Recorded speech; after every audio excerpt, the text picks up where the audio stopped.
मेरे दो भाइयों की एक दुल्हन, यह राज जानकर आपके भी होश उड़ जाएंगे। बाहरपुर की सच्ची कहानी है।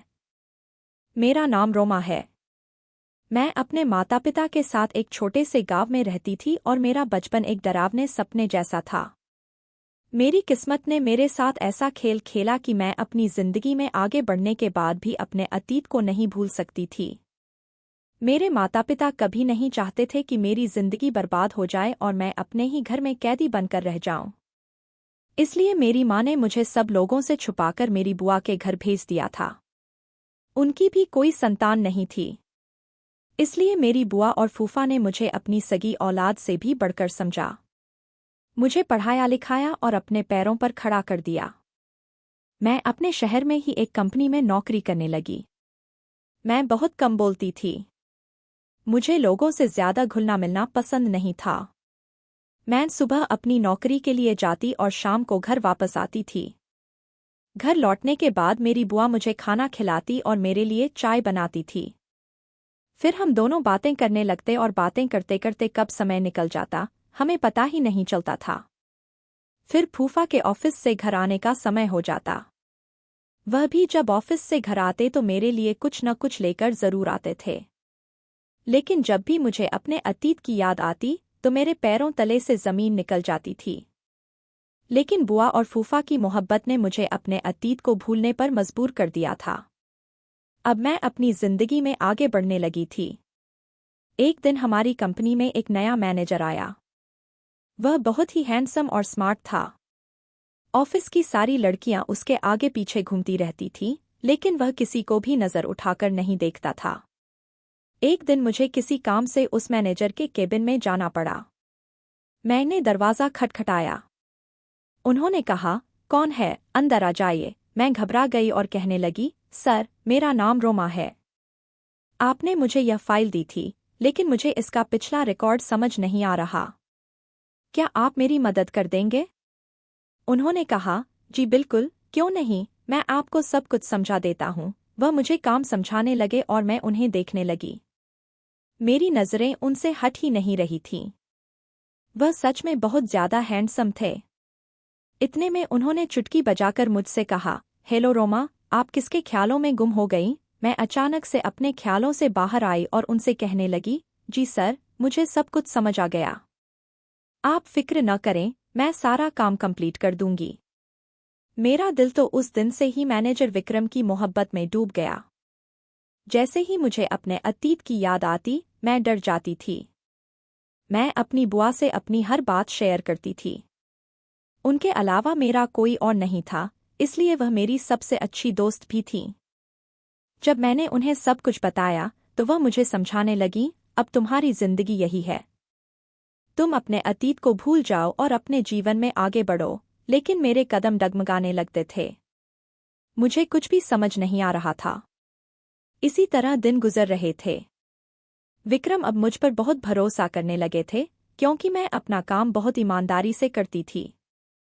वह कंपनी की हर बात मेरे साथ शेयर करने लगे थे। एक दिन मैं उनके केबिन की तरफ जा रही थी। मैं उन्हें देखकर दंग रह गई। वह शायद कुछ सोच रहे थे और दिल ही दिल में मुस्कुरा रहे थे। उन्हें देखकर मेरी नज़र उन पर ही ठहर गई और मैं भी मुस्कुराने लगी। सोचने लगी कि काश जैसा मैं सोच रही हूँ वैसा ही हो जो मेरे दिल में है। मैं वहाँ खड़ी खुद से ही बातें कर रही थी। आज बुआ के यहाँ कुछ मेहमान आ रहे थे। उन्होंने अपने कुछ फ्रेंड्स को बुलाया था। इस वजह से मैं भी आज ऑफिस से जल्दी घर आ गई थी। मैंने आकर देखा तो मेरा मोबाइल नहीं था। बुआ ने मुझसे पूछा, क्या हुआ, तुम परेशान क्यों हो? मैंने उन्हें बताया कि मेरा मोबाइल नहीं दिख रहा। तो वह मुझसे कहने लगी, तुम कॉल करके देख लो। मैंने घर के नंबर से कॉल की तो मेरा फ़ोन किसी ने उठाया। आवाज़ सुनकर मेरा दिल खुश हो गया। मैंने कहा, सर, आप? विक्रम ने बताया कि मैं अपना मोबाइल जल्दी में उनके केबिन में ही छोड़ गई थी। वह कहने लगे कि उन्होंने मेरा मोबाइल अपने पास रख लिया है। तुम कल ऑफिस आओ तो ले लेना। मैंने कहा, ठीक है सर, थैंक यू। वह कहने लगे कि इसमें थैंक यू की कोई बात नहीं। अगले दिन जब मैं ऑफिस में अपना मोबाइल लेने सर के केबिन में गई, उन्होंने मेरे हाथ में मोबाइल के साथ साथ एक लेटर भी दिया। मैं यह देखकर घबरा गई और बिना कुछ कहे जल्दी से उनके केबिन से बाहर आ गई। बाहर आने के बाद मैं अपने काम में लग गई और सोचने लगी कि पता नहीं इस लेटर में क्या है जो उन्होंने मुझे दिया है। जैसे तैसे शाम हुई और जब मैं ऑफिस से घर आई तो मैंने कमरे में आकर वह लेटर पढ़ा। उसे पढ़ने के बाद मेरे पसीने छूटने लगे। मैं बहुत ज्यादा घबरा गई थी। लेटर में तो विक्रम ने अपनी मोहब्बत का इजहार किया था। एक तरफ मुझे खुशी हो रही थी कि जैसा मैंने सोचा था वैसा ही हो रहा था। विक्रम भी मुझे पसंद करते थे और दूसरी तरफ मुझे अपने अतीत का डर भी था। इतने में बुआ आईं। उन्होंने मेरे चेहरे पर परेशानी देख ली। वह मुझसे पूछने लगी, रोमा, क्या हुआ? तुम कुछ दिनों से परेशान लग रही हो। मैंने उन्हें बताया कि विक्रम ने मुझे शादी के लिए प्रपोज किया है, तो वह हंसने लगी और कहने लगी, इतनी सी बात है, तुम घबरा क्यों रही हो? मैंने अपनी लड़खड़ाती हुई जबान से कहा, आपको तो पता है कि मैं शादी कैसे। उन्होंने मेरी बात बीच में ही काट दी और कहने लगी, भगवान ने तुम्हारी किस्मत खोल दी है। इतने अच्छे लड़के का रिश्ता तुम्हारे पास आया है और तुम इनकार कर रही हो। मैं तुम्हारे फूफा से बात करूंगी, वह जरूर इस रिश्ते के लिए मान जाएंगे। यह कहकर वह वहां से चली गई, लेकिन मुझे कुछ समझ नहीं आ रहा था। एक तरफ तो मैं खुद इस बात का इंतजार कर रही थी कि विक्रम भी मुझे पसंद करे, और अब जब सब कुछ मेरी सोच के अनुसार हो रहा था तो मेरा दिल मानने को तैयार ही नहीं था। कुछ दिनों बाद विक्रम मेरा हाथ मांगने मेरे घर पर आए। उन्होंने खुद फूफा से हमारी शादी की बात की। कहने लगे, मैं बहुत शर्मिंदा हूं कि मुझे खुद अपनी शादी की बात करने के लिए आना पड़ा, लेकिन मैं मजबूर हूं क्योंकि मेरे माता पिता यहाँ नहीं रहते।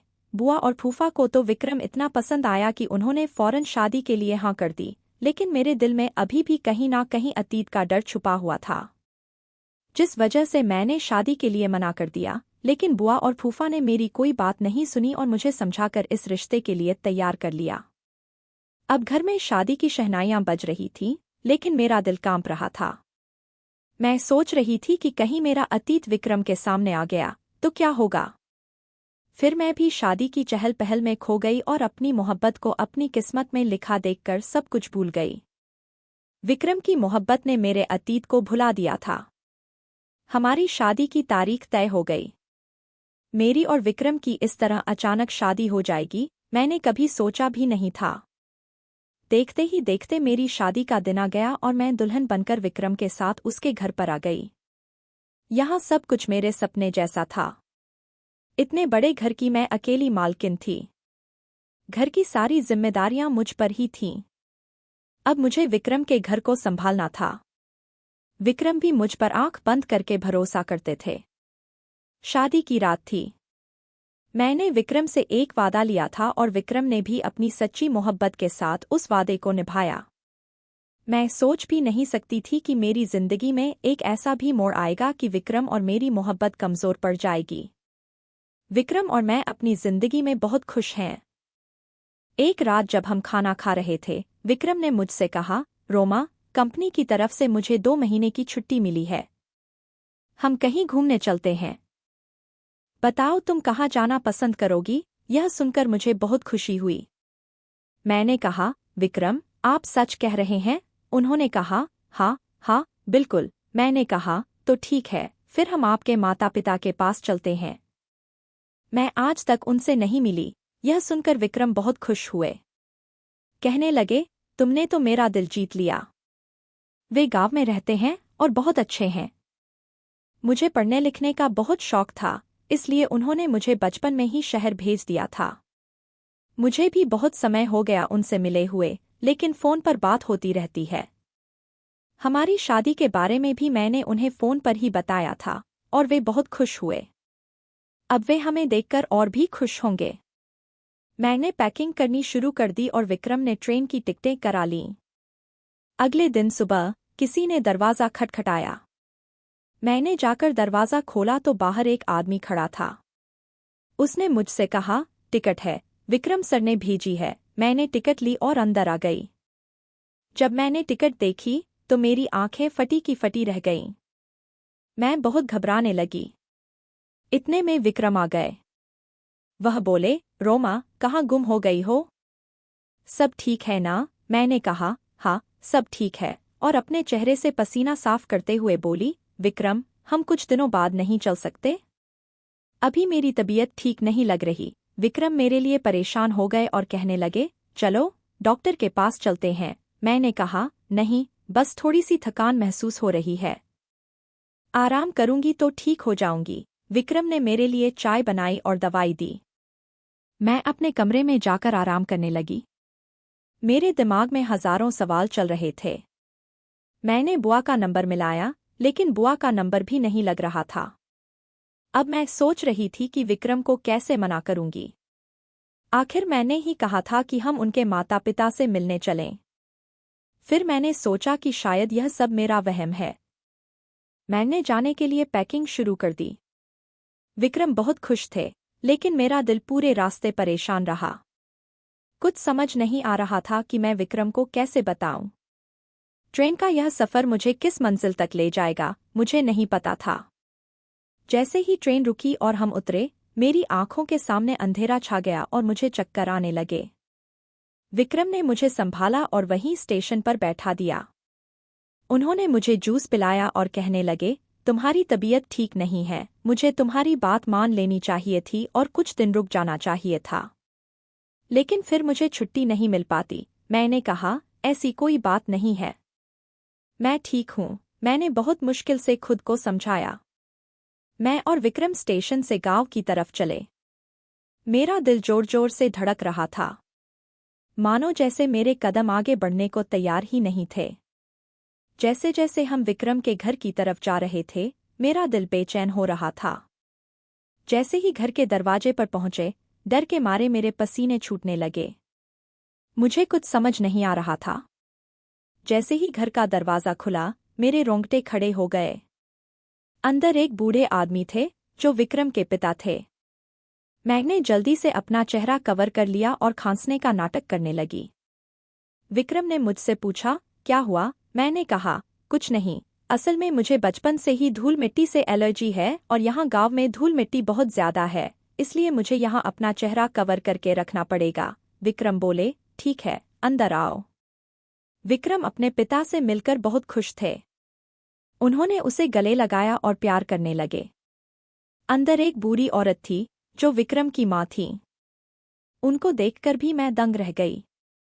मैंने अपना चेहरा और अच्छे से ढक लिया। विक्रम ने सबको मेरी एलर्जी के बारे में बता दिया। विक्रम की बहन मुझे घूर घूर कर देख रही थी और मुझसे अजीब तरीके से कहने लगी, लगता है भाभी बहुत ज्यादा खूबसूरत हैं, इसी वजह से वह हमें अपना चेहरा नहीं दिखाना चाहती। इस बात पर सब लोग हंसने लगे। फिर वह कहने लगी, मैं तो मजाक कर रही थी। फिर हम सबने मिलकर साथ में खाना खाया। विक्रम भी सालों बाद अपने घरवालों से मिलकर बहुत खुश हो रहे थे, लेकिन मैं घबराई और सहमी हुई बैठी थी। खाने की टेबल पर सब लोग हंसी मजाक कर रहे थे। इतने में ही विक्रम ने पूछा, राजीव कहाँ है? जब से मैं आया हूँ, वह मुझे नजर नहीं आ रहा। यह सुनकर मुझे सदमा लगा और मेरे हाथ से खाने की प्लेट छूटकर गिर गई।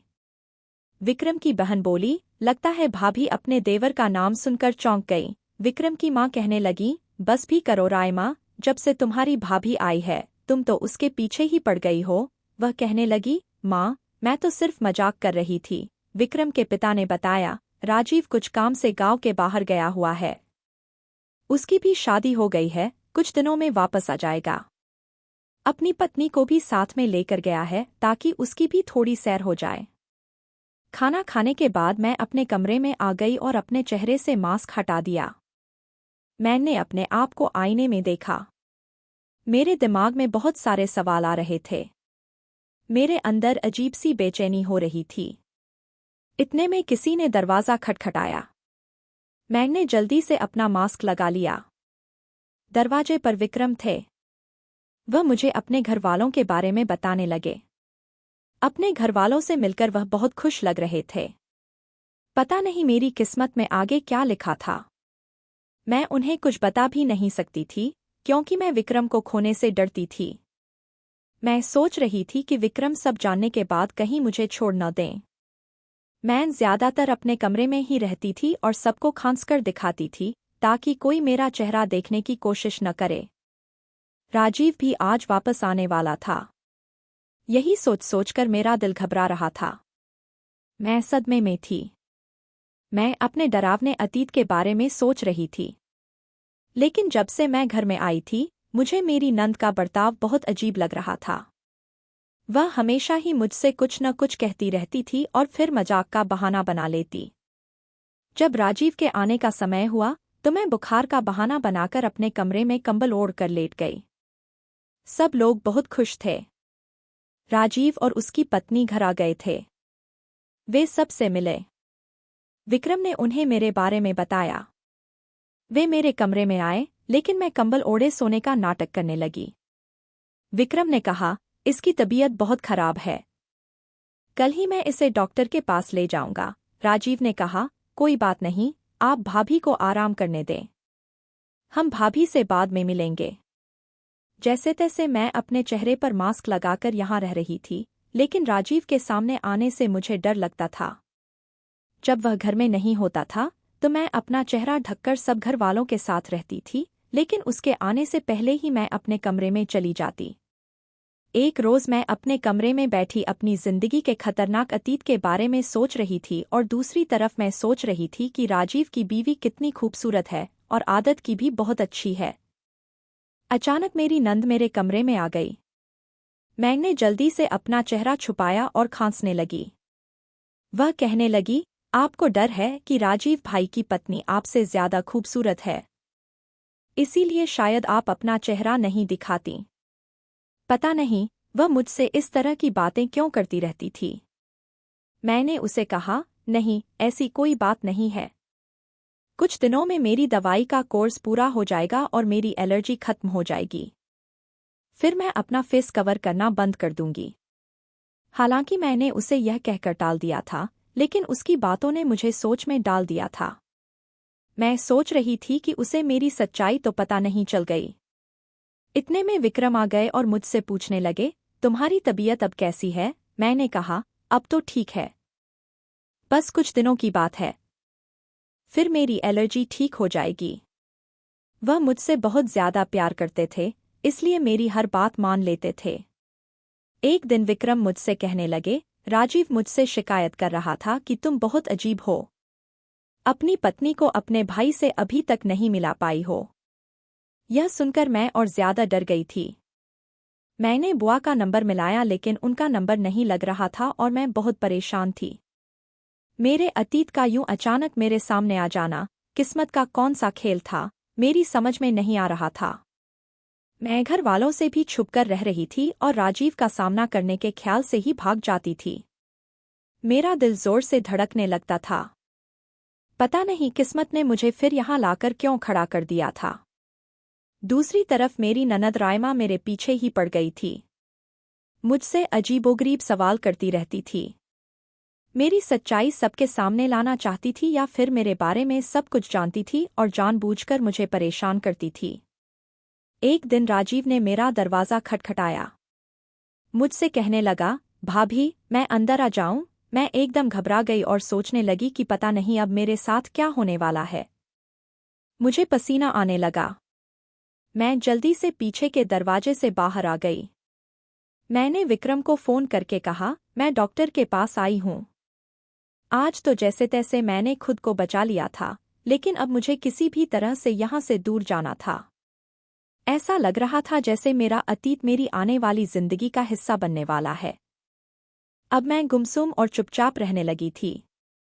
मैंने विक्रम से कहा, प्लीज यहाँ से वापस चलें। यहाँ मेरा दम घुटने लगा है। मेरी तबीयत ठीक नहीं रहती। यहाँ मुझे बहुत बेचैनी होती है। मेरा दिल नहीं लगता। विक्रम यह देखकर घबरा गए। सालों बाद कैसे मैं अपने होश खो बैठी थी। मैं बहुत मुश्किल से अपने आप को संभाल रही थी। एक दिन अचानक ही मेरे सामने राजीव आ गया। वह मुझे देखते ही रुक गया, लेकिन मैंने अपना फेस कवर किया हुआ था। कुछ देर तक वह मुझे ऐसे ही देखता रहा। फिर उसने मेरी तबीयत पूछी। मैंने बस हाँ में सिर हिला दिया तो वह भी बिना कुछ कहे चला गया। मैंने जल्दी से अपना सामान पैक किया और विक्रम को बिना कुछ बताए वहां से जाने लगी। जैसे ही मैं दरवाजे पर पहुंची, मेरी ननद ने मेरा हाथ पकड़ लिया और मुझे घर के अंदर ले गई। मैं सिर झुकाए खड़ी थी। घर के बाकी लोग भी वहीं पर थे। ऐसा लग रहा था कि मैं एक मुजरिम हूं। रायमा कहने लगी, मेरे दोनों भाइयों की एक ही दुल्हन। इसकी क्या वजह है, यह जानकर आपके होश उड़ जाएंगे। उसकी बात सुनकर मैं चौंक गई और कहने लगी, नहीं, ऐसा कुछ नहीं है। यह झूठ बोल रही है। विक्रम ने मेरे मुंह पर थप्पड़ मारा। मैं रोने लगी थी। विक्रम ने कहा, यह क्या कह रही है? आखिर सच क्या है? इसकी बात का क्या मतलब है? मैं जोर जोर से रोने लगी और सबके सामने हाथ जोड़कर कहने लगी, प्लीज, आप मेरी शादी को बचा लो। मेरी गलती सिर्फ इतनी सी है कि मैंने अपने अतीत को भूलकर आगे की जिंदगी में कदम रखा और विक्रम से शादी कर ली। मुझे रोता हुआ देखकर मेरे ससुराल वालों को मेरे ऊपर तरस आ गया। विक्रम की माँ मेरे पास आई और मुझे गले लगाकर दिलासा देने लगी और विक्रम को मेरे साथ सारा सच बताने लगी। यह लड़की सच कह रही है। सालों पहले जब हमने तुम्हें शहर भेज दिया था, इस गांव में एक अजीब रिवाज था। माता पिता अपने बच्चों की बचपन में ही शादियां कर देते थे। इस लड़की और राजीव की बचपन में ही शादी कर दी गई थी। लेकिन जब बच्चे जवान हुए तो वे इस शादी को मानने से इनकार कर देते थे। अगर उनके माता पिता उन पर जोर जबरदस्ती करते तो वे तंग आकर घर छोड़ देते या अपनी पत्नी को तलाक दे देते थे। किसी तरह राजीव और रोमा के साथ भी यही हुआ। राजीव ने घर से भागकर अपनी पसंद की लड़की से शादी कर ली और यह बेचारी किस्मत की मारी राजीव का इंतजार करती रही।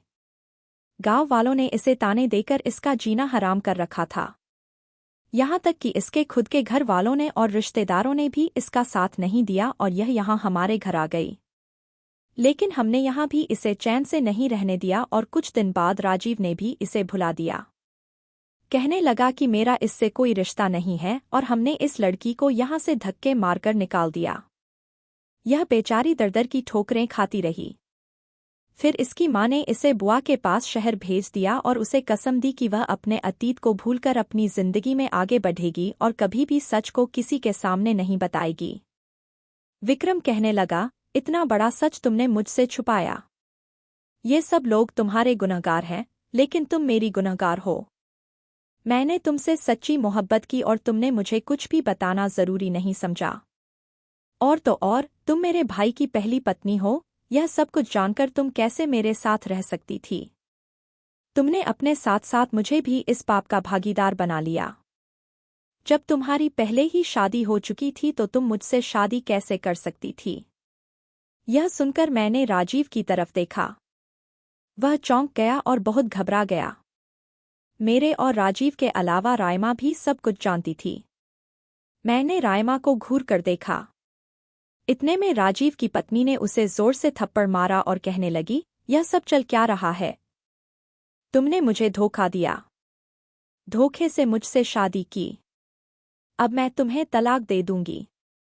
रायमा रोने लगी और कहने लगी, आप सब लोग मुझे माफ कर दें। सारी गलती मेरी है। मैंने शुरू में ही भाभी का चेहरा देख लिया था और उन्हें पहचान लिया था। मैं उनका सच सबके सामने लाकर उनसे बदला लेना चाहती थी। रायमा कहने लगी, रोमा का भाई और मैं एक दूसरे से प्यार करते थे और शादी करना चाहते थे। लेकिन राजीव और रोमा की शादी ने सब कुछ बर्बाद कर दिया। इन दोनों की वजह से हमारी भी शादी नहीं हो सकी। उसी समय मैंने सोच लिया था कि मैं उससे बदला लेकर रहूंगी। जब मैंने पहली बार उसे देखा तो मेरे दिल में सालों पुरानी नफरत जाग गई और मैंने सोच लिया कि मैं उससे बदला लेकर रहूंगी। लेकिन मेरी एक गलती से बहुत लोगों की जिंदगी बर्बाद हो जाएगी। कृपया आप सब लोग मुझे माफ कर दें। वह राजीव पर चिल्लाने लगी और कहने लगी, राजीव, सच बताओ। तुम्हारी और विक्रम की नहीं तो इन दोनों मासूम लड़कियों की जिंदगी बर्बाद हो जाएगी। अगर तुमने आज सब कुछ सच नहीं बताया तो सब कुछ बर्बाद हो जाएगा। मेरी नजरें राजीव पर जमी हुई थीं। उसके माता पिता भी बहुत ज्यादा शर्मिंदा थे। राजीव की पत्नी भी उसे पकड़कर जोर से डांट रही थी।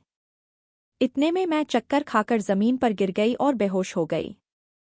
कुछ देर बाद जब मुझे होश आया तो मैंने डॉक्टर की आवाज सुनी। वह सबको बता रही थी कि आप सभी इनका बहुत ज्यादा ख्याल रखें, यह प्रेग्नेंट है। मेरी आंख खुल गई और यह सुनकर तो मेरी हालत और ज्यादा खराब हो गई। रायमा और विक्रम की मां मुझे संभालने लगीं। विक्रम भी अपना सिर पकड़कर बैठ गया। ऐसा लग रहा था जैसे कयामत टूट पड़ी हो। एक ही लड़की दो भाइयों की पत्नी कैसे हो सकती है? विक्रम मेरे आगे हाथ जोड़कर कहने लगा, प्लीज मुझे बताओ आगे का सच क्या है। तभी रायमा कहने लगी, विक्रम भाई, राजीव गुनाहगार है। इसने ही इसके साथ सब कुछ किया है और अब यह चुपचाप खड़ा है। विक्रम ने गुस्से में राजीव को जोर से थप्पड़ मारा। राजीव जमीन पर गिर गया और विक्रम के पैर पकड़कर माफी मांगने लगा और कहने लगा, मैं ही रोमा का गुनाहगार हूँ। उसने बताया, सालों पहले जब मैंने अपनी दूसरी शादी करने का सोचा था, उसी समय मैंने उसे डिवोर्स पेपर भिजवा दिए थे। अब यह मेरी पत्नी नहीं है, यह आपकी पत्नी है और यह बच्चा भी आपका ही है। बस किस्मत ने हमारे साथ यह खेल खेला है। राजीव ने मुझे और रोमा को इस पाप से बचा लिया। राजीव ने मुझसे भी मेरे पैर पकड़कर माफी मांगी और उसके माता पिता ने भी अपनी गलती का एहसास करके मुझसे माफी मांगी। मैं बराबर रो रही थी। विक्रम के दिल में मेरे लिए मोहब्बत जाग गई थी। वह भी जान चुका था कि सब में मेरी कोई गलती नहीं थी। मैंने तो सिर्फ अपनी मां की कसम की खातिर सब कुछ छुपाया था। मेरा और राजीव के बीच कोई भी रिश्ता बाकी नहीं रहा था। सालों पहले ही मेरा और राजीव का डिवोर्स हो चुका था। मैंने भी सबको माफ करके अपना दिल साफ कर लिया। राजीव ने अपनी पत्नी से भी माफी मांगी और उसने भी उसे माफ कर दिया। अब हम सब अपनी जिंदगी में बहुत ज्यादा खुश थे। कुछ महीनों बाद हम सब लोग शहर आ गए। अब हम सब लोग हंसी खुशी रहने लगे थे। मैंने बेटी को जन्म दिया था और राजीव के घर में भी एक बेटा पैदा हुआ था। विक्रम के माता पिता को अपनी गलतियों का बहुत ज्यादा एहसास था। इसीलिए उन्होंने सोचा था कि वह अपने पोते पोती को पढ़ा लिखाकर गांव के रीति रिवाज से दूर ही रखेंगे और हो सके तो गांव के इस रीति रिवाज को खत्म कर देंगे ताकि आने वाले बच्चों की जिंदगियां बर्बाद न हों, और ऐसा ही हुआ। विक्रम ने अपने गांव जाकर सबको बहुत समझाया और इस विवाद को खत्म कर दिया और आने वाली नस्लों की जिंदगियों को तबाह होने से बचा लिया। गांव वालों की सोच बदलकर उनको अपने बच्चों की पढ़ाई लिखाई पर ध्यान देने को कहा। जब हमारे बच्चे बड़े हो गए तो हमने अपने बेटे और बेटी को देश से बाहर पढ़ने के लिए भेज दिया। पुराने और दकियानूसी रीति रिवाज इंसान की जिंदगी को बर्बाद कर देते हैं। हम अपना अतीत कितना भी भूलना चाहें, एक दिन वह हमारे सामने आ ही जाता है। लेकिन किस्मत का लिखा कोई नहीं बदल सकता। दोस्तों, मुझे उम्मीद है कि आपको हमारी कहानी पसंद आई होगी। अगर कहानी पसंद आई हो तो वीडियो को लाइक करें। चैनल पर नए हैं तो चैनल को सब्सक्राइब करें और हाँ, नोटिफिकेशन बेल को जरूर दबाएं ताकि अगली अपडेट सबसे पहले आपको मिले।